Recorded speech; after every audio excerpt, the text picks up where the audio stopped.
I'm Mindy Peterson, host of Enhanced Life with Music podcast. It is New Year's week, a time to celebrate the year that's ending and look forward to the year to come. If you've listened to this podcast for long, you know that along with music, I am passionate about holistic health and well-being.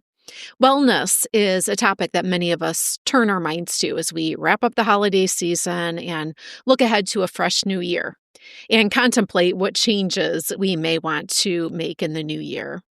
So I was thrilled when I looked back at this show's most listened to episode in 2025 that was not released in 2025. That episode was an interview with best-selling author, neuroscientist, and cognitive psychologist Dr. Daniel Levitin on his newest book. He wrote the book as a direct result of seeing a large and growing body of high-quality science supporting music's role in healing, but realizing that this information was not trickling down to the average layperson. Lucky for us, Dr. Levitin took it upon himself to curate the scientific evidence for music's impact on brain health, a vast range of physical conditions, and overall wellness in this book. Whether you or a loved one have a condition and you'd like to learn what healing application music may offer, or if you're interested in prevention, epigenetics, and optimizing your health moving forward, today's rerun episode is for you. As I celebrate the New Year holiday with my family, I thank you for joining me on this life-enhancing journey through the Enhanced Life with Music community. And I wish you a 2026 of increased vibrance and flourishing.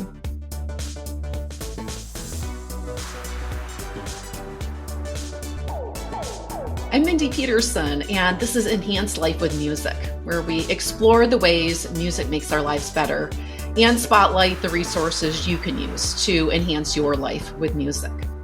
When people hear that I'm a podcaster and they hear what my podcast is about, I can't tell you how many people ask me immediately, have you heard about that book, This Is Your Brain on Music? Yes, I've heard of it. I love it. It was published almost 20 years ago. Its author has written 4 more best-selling books and just released a new book today called I Heard There Was a Secret Chord, Music as Medicine. I'm thrilled to have the author with me today, Dr. Daniel Levitin, to tell us about this new book. Dr. Levitin is a neuroscientist, cognitive psychologist, and musician. He is founding Dean of Arts and Humanities at Minerva University in San Francisco and Professor Emeritus of Psychology and Neuroscience at McGill University. As a musician, he has performed with Bobby McFerrin, Roseanne Cash, Sting, Renee Fleming, and Neil Young, among others. He has produced and consulted on albums by Stevie Wonder, Steely Dan, and Joni Mitchell. In fact, right before we started, he was telling me about some contacts here in the Minneapolis area related to Steely Dan and some of those productions that he's been a part of. Congratulations on your book release, and welcome to Enhanced Life with Music, Dan. Thank you, Mindy. I'm looking forward to being enhanced today. Well, I'm sure our conversation will be enhancing other people's lives too. Tell us about your new book. What is it about and what prompted you to write it? Well, I'm glad you referenced This Is Your Brain on Music. That book has been a great gift to me in that I wrote it not thinking that anybody would read it. And I was just so gratified when a number of musicians who I had known over the years reached out and said they had read it and they found it of value, and you read it. And when I wrote it in 2004, so I wrote it 20 years ago. And at that time, I wanted to write about all the lovely and magnificent ways that music could enhance our health and well-being. But there just wasn't enough good science then. So I wrote about other things instead. I wrote about what music does to your brain, and I wrote about musical memory and things like that. But as a scientist, I felt it was my obligation not to stray from what we knew, not to speculate. Sure. And so all this stuff that I wanted to talk about wasn't available. But a funny thing happened on the way to 2024, which is that a whole bunch of researchers have come into the field, and we now have 20 more years of data on music as medicine.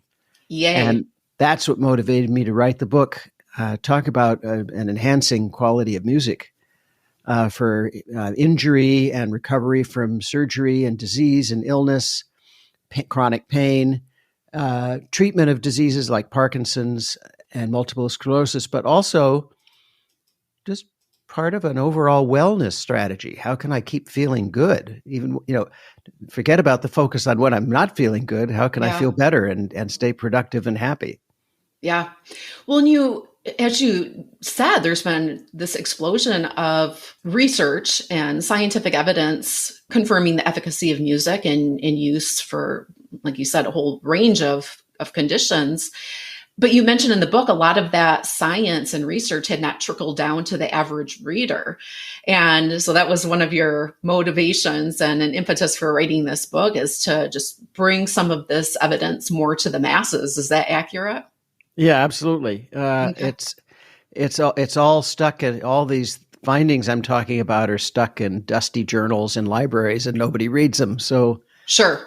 I Yep. always felt, Mindy, that science belonged to all of us, that it's a public trust, and that we scientists have an obligation to share what we know. And some of us do it and some of us don't, but I think all scientists should. It shouldn't just be the province of somebody who makes their way to the corner of a university library or the National Archives.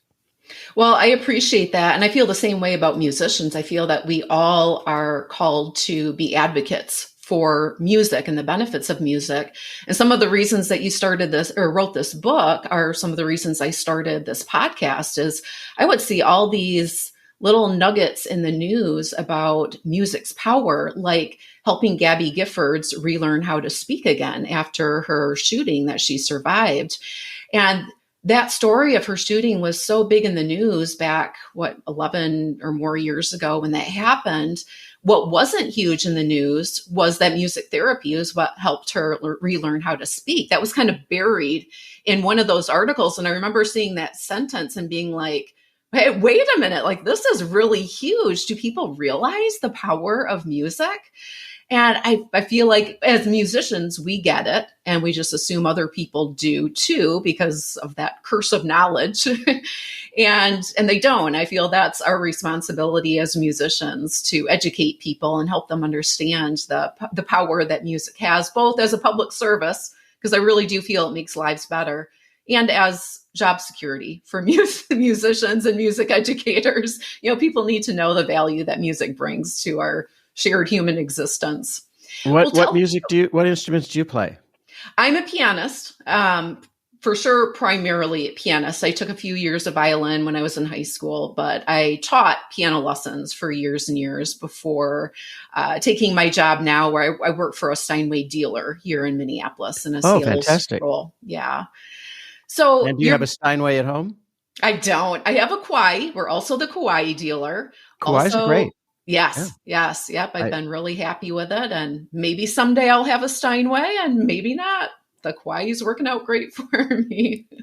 Well, it's interesting you mentioned the Gabby Giffords story, because not only did they not mention that music was involved, but it's very hard to find out how it worked. And so I spent a lot of time reading the primary papers and figuring out how to explain to the average reader, how is it that music helped somebody who couldn't speak again? And some of it rested on my own research that I had done in the early part of the 2000s with brain scans. So it was a nice full circle for me to see that this thing I did in a lab, that I do what's called basic science, where we're just trying to figure out how things work. I don't do translational science, which is like the development of drugs and treatments. Okay. But it's fun to see that every once in a while, one of these things that started out as pure inquisitiveness ended up as a technique in the clinic. Definitely. One of my first podcast episodes, guest, was Gabby Giffords' music therapist, Megan Morrow. And she did a fantastic job of explaining in layperson's terms what happens, why music has this ability to have our brain create these new neural pathways as detours around the damaged areas of the brain. And she did an amazing job of describing that. I've come to think of it a little differently than that in recent months. Mm, which is that because knowledge is always advancing. yeah. We've got particular. Think of the brain as a bunch of circuits, like circuits in your house.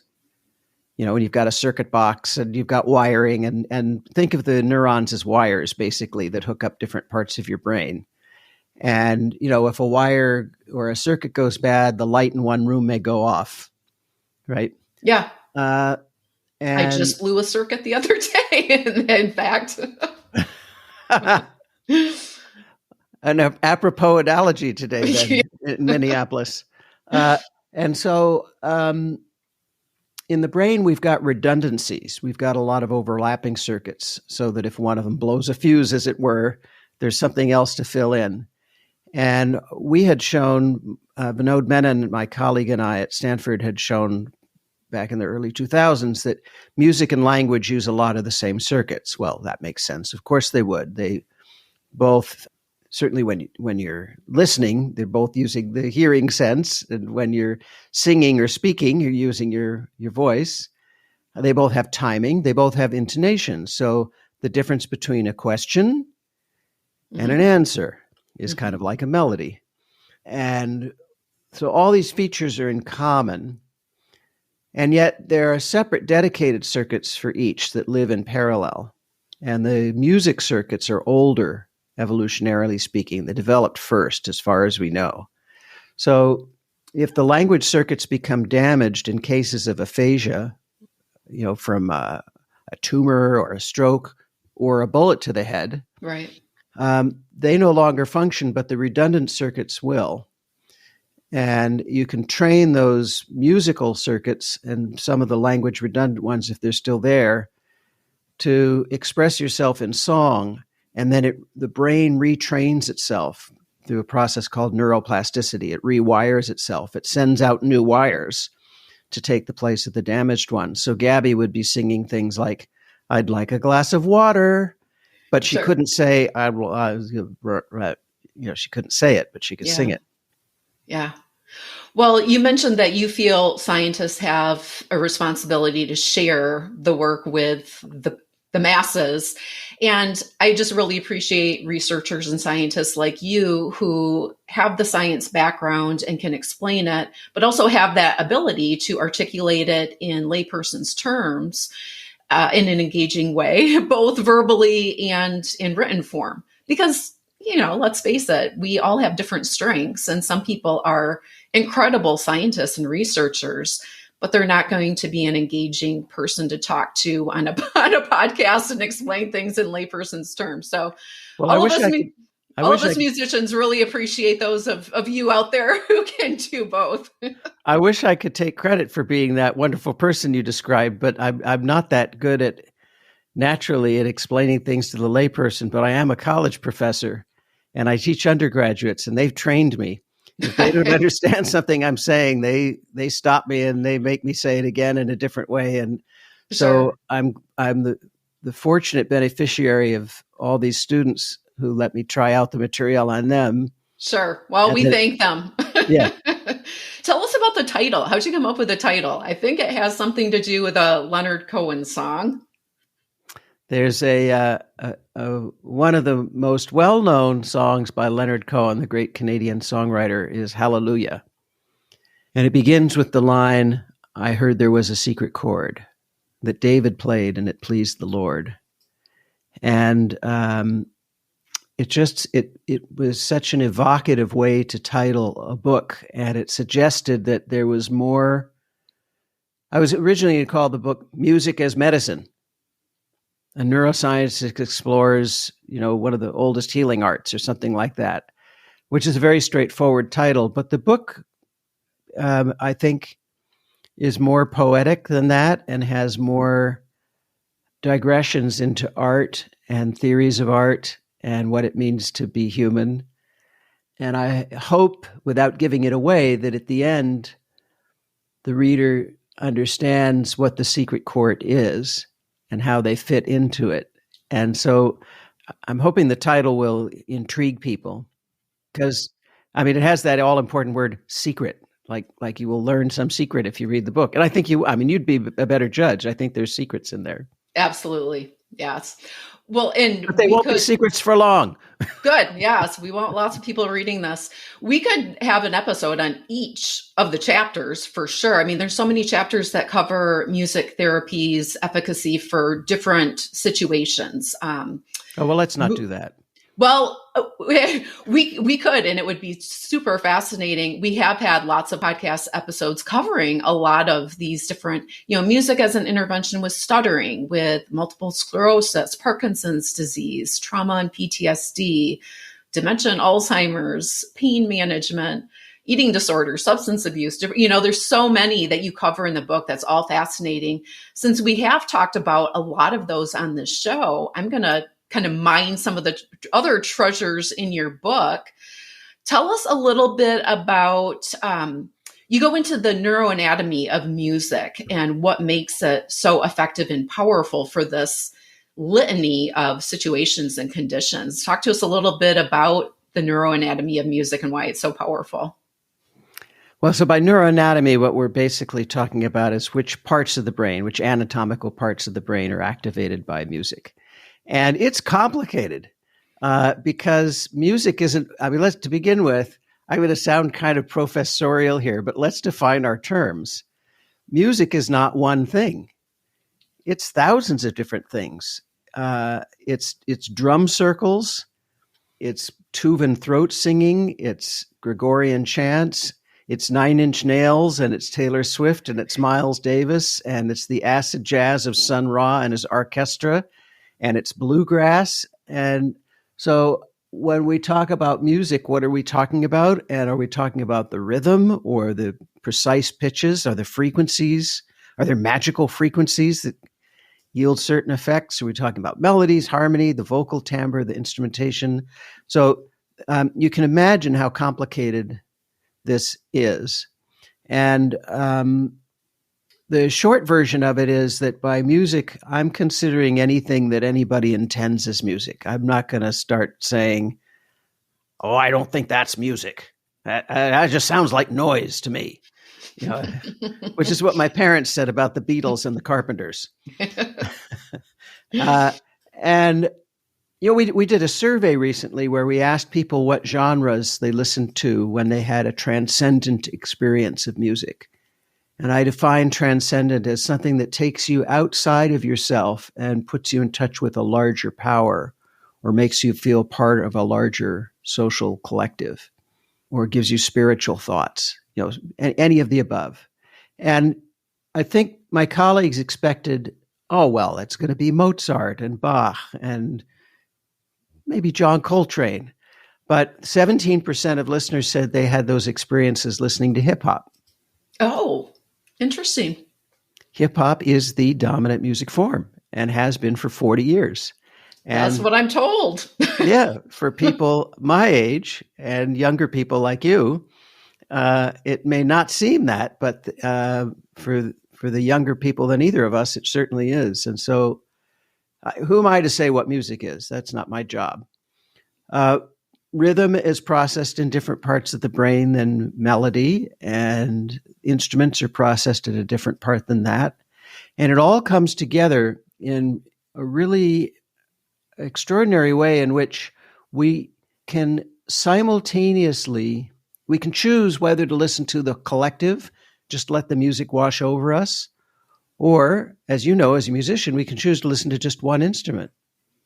You can listen to a symphony orchestra and pick out just the violins or just the French horns, or not. And part of music's power is that it's so multidimensional and there's so much complexity to it that it allows us to, if we're lucky, never tire of it. It remains engaging, and we can engage with it at an infinite range of levels, Mindy. So I can put it on in the background at a party and it becomes sonic wallpaper, or I can sit in a darkened room with headphones and just listen intently and let my mind wander, or anything in between. The healing power of music comes from this multifaceted nature of it, and the fact that it triggers a lot of different neurochemical systems and a lot of different brain activity that together help to fight off infections and boost the immune system and mood and relieve pain and all these other things. I was never a coffee drinker until about 3 years ago, after my sister coaxed me into trying espresso.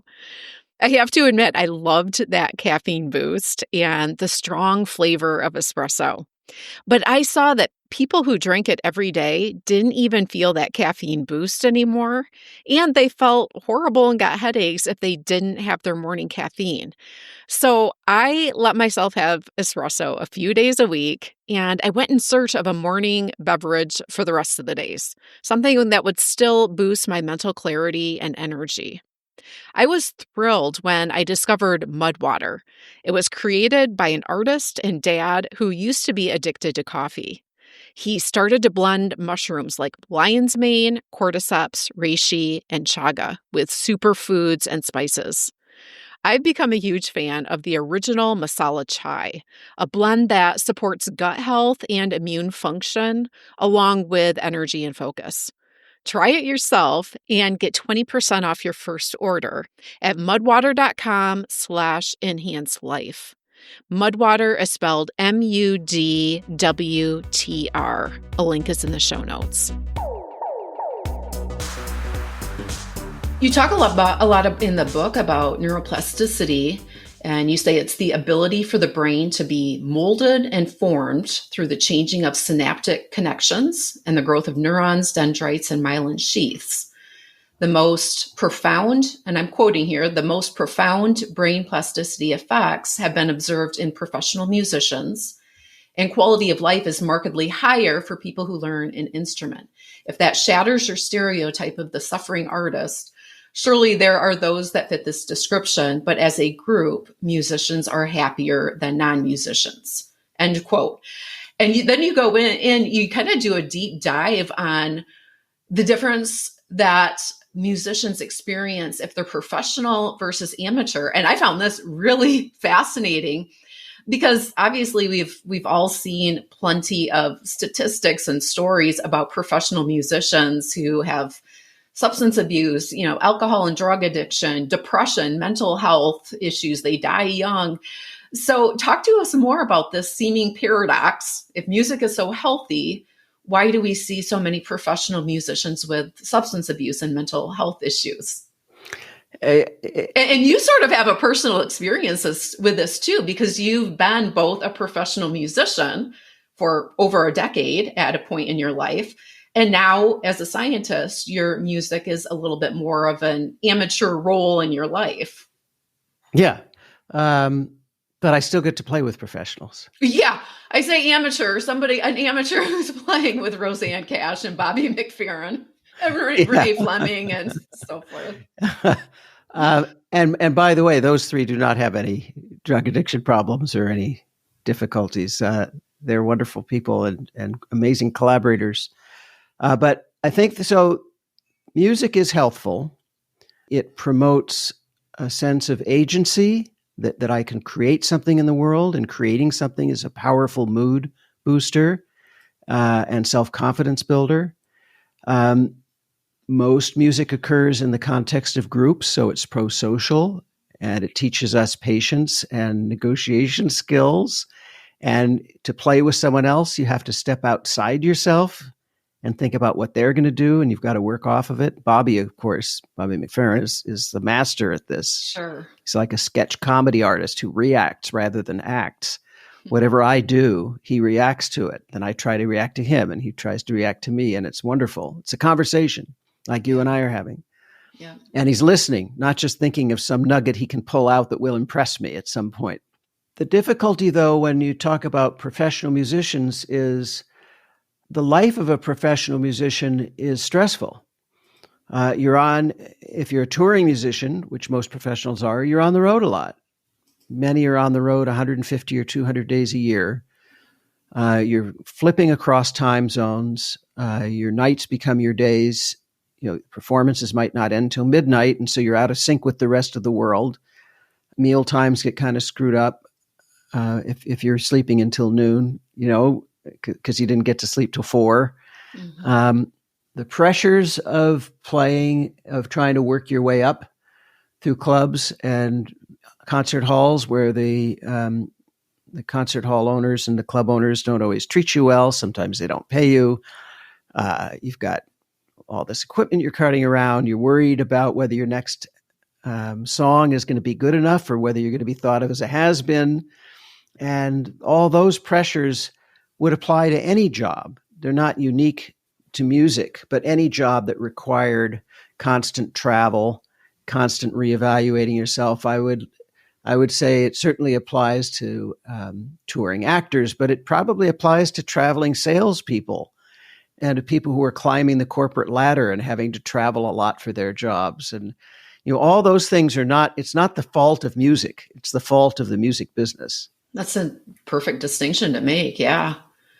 Yep. And if someone is a professional musician, any failure that they experience is often pretty public. That's right. And That's any right. kind of criticism. Yeah. Any kind of criticism of their performance or work is often published in the news. And so it tends to be, and any creative, I would say, is more susceptible to having their identity and self-worth wrapped up a little bit more in their creation than typical jobs or other vocations. So that can all be pretty stressful for professional musicians who aren't just doing this as amateurs or as a hobby. There are professional musicians, many professional musicians who have worked it out. The number of people who have the drug problems and spiraling out of control and the suicide or intentional or unintentional suicide, self-destructive, that it's really a minor number. But you're right, it's outsized compared to the rest of the population, perhaps, since, the Kurt Cobains and Janis Joplins and Amy Winehouses are well publicized. Mm-hmm. But most of the musicians I know, even at the highest levels, are not plagued by those problems. They're really quite together. And in fact, I'm thinking, a few of them are just miraculous examples of humans. Mm-hmm. I'm looking at this gold record behind me that Stevie Wonder gave me for something we worked on together.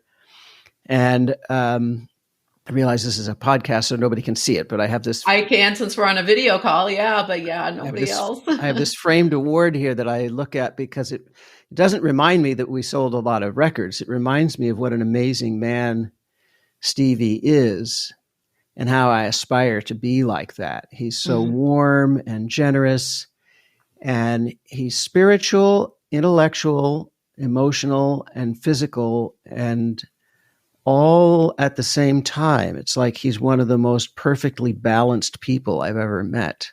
Wow. And it's an extraordinary thing to think that, if the human race can produce people like that, who live to touch other people and help other people like that, or Mother Teresa or the Dalai Lama, maybe there's hope for us after all.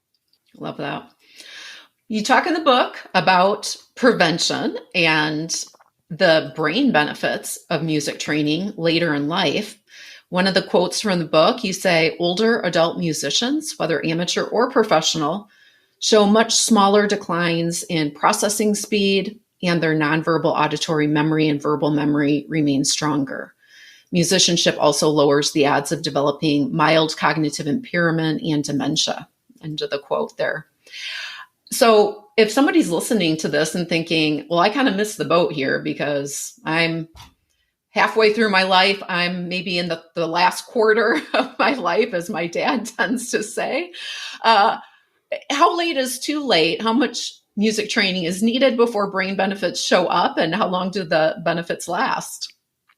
So this comes out of my previous book, Successful Aging, a lot of the research, and it's recast here with some new research sprinkled on top. And the short answer is it's never too late. What you're trying to do is build up cognitive reserve. And think of this in terms of athletes. Let's take a weightlifter who can maybe bench press 500 pounds. There are people who can do that. I can't do that. But even on a bad day with a cold and a sprained arm, somebody who could bench press 500 pounds can probably bench press 200 pounds. I can't do 200 pounds on my best day. They've got physical muscular reserve, right?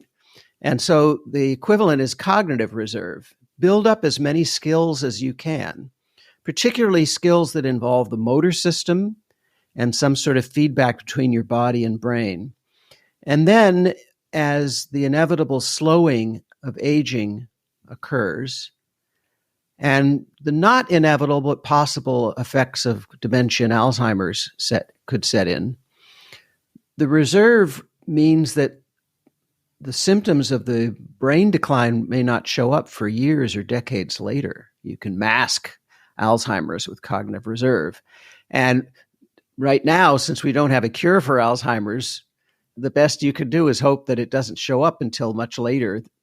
I think of Glenn Campbell touring when he was in the throes of Alzheimer's, and I've seen his brain scans. Half of his brain was offline while he was performing, but still, with that, he was the best guitarist in the country with half his brain missing. And that's cognitive reserve. That's the tens and tens of thousands of hours of playing and practice that he did.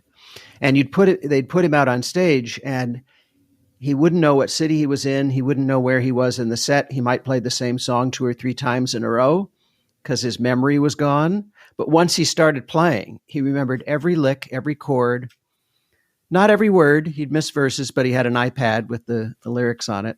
But that's extraordinary. Yeah. And so it really never is too late. I don't know any musicians who started at, well, I do know one. I know a musician who started at 80, my grandmother.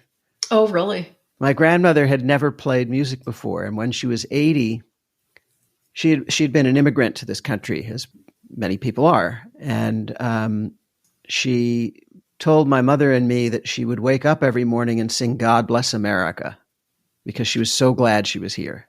Wow. In the way that immigrants love the country often more than natives, people who were born here. Born here, we might tend to take it for granted or see the cracks in the seams. She just loved America. And God Bless America was written by an immigrant, Irving Berlin.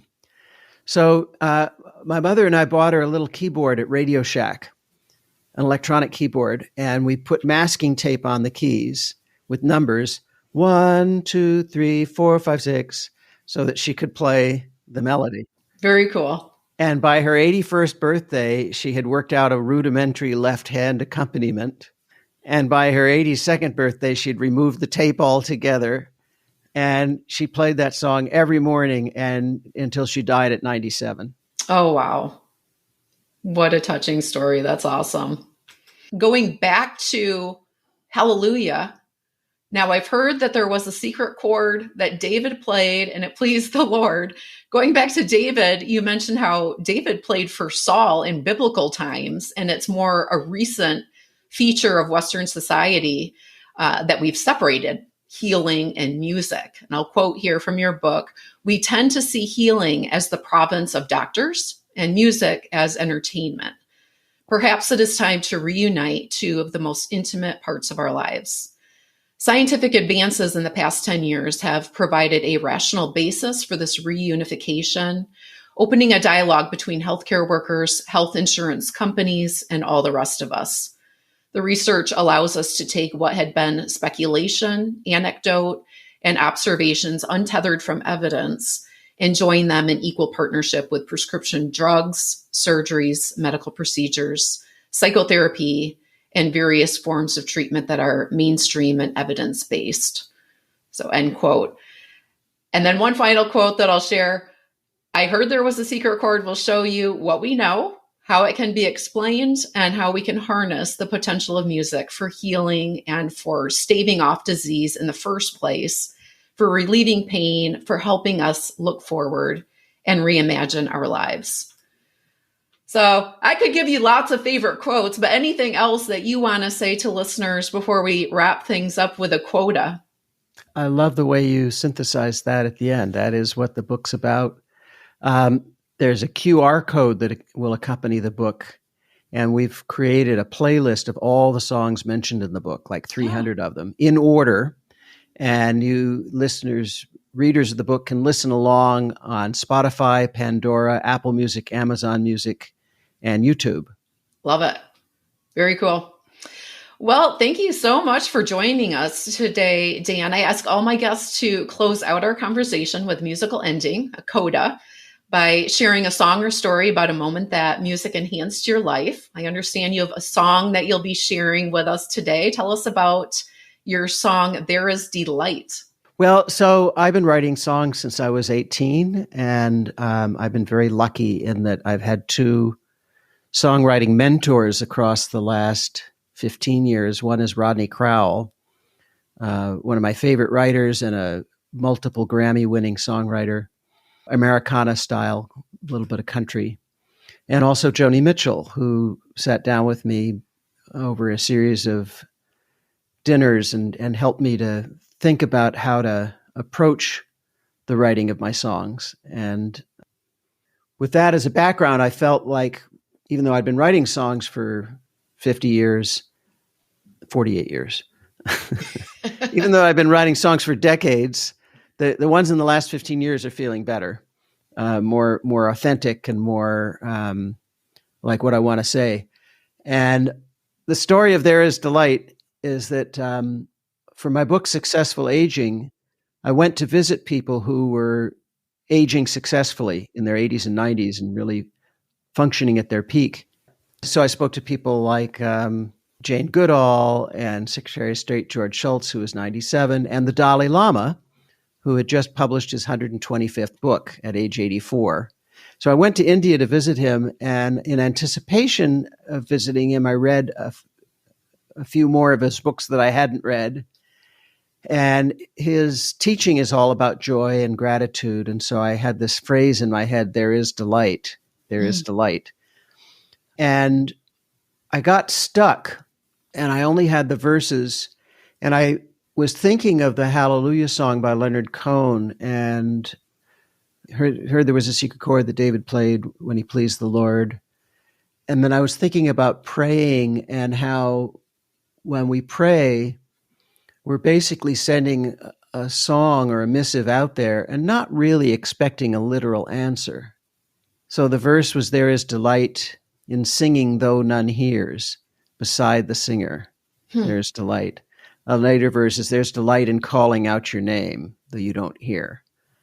But I was stuck. I didn't have a chorus. And then after spending time with His Holiness, there was just something magical about it. And I went back to the little hotel room I was staying in at his complex, and the chorus just came to me all at once.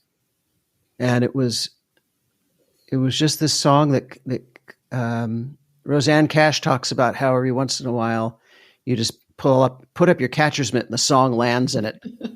And it was like that. Wow. What a story. There's another fun story, which is that when we were recording the song in the studio, we had the whole song done.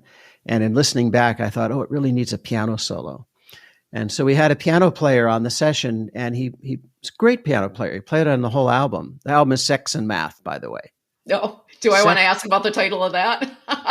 Just two things that seem unrelated, but they're both nature. They're both, Yep. So sex and math.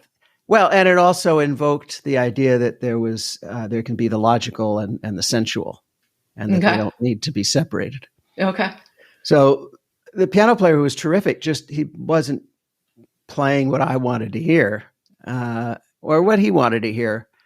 And so we were kind of stumped, and we had this recording engineer who'd been working throughout the whole album all week, who had been a trained pianist at Oberlin and could not get a job as a pianist, and so was working as a recording engineer. He was a fantastic recording engineer. And during our lunch breaks, he'd go out and, just sort of, to kill time, he'd play the piano, and I liked his touch. And I said to him, hey, you've been listening to this song now for a few hours as we record it. Would you like to try the piano solo? And he sat down and he just played it in one take. It was awesome. Oh, my word. It was just awesome. He played over the song. He played the solo. He played it out. And he had these beautiful angular lines that invoked Chick Corea. Mm. but not as an imitation of Chick Corea, as his own interpretation of Chick Corea. And I thought he was amazing. Wow. Wow. Well, I hope he found work as a pianist at some point. That's awesome. So here's a little bit of There Is Delight. There is delight in singing though none hears. Beside the singer, there is delight, there is delight. There is delight in praising though the praiser sits alone, and though the praised far off from him, there is delight.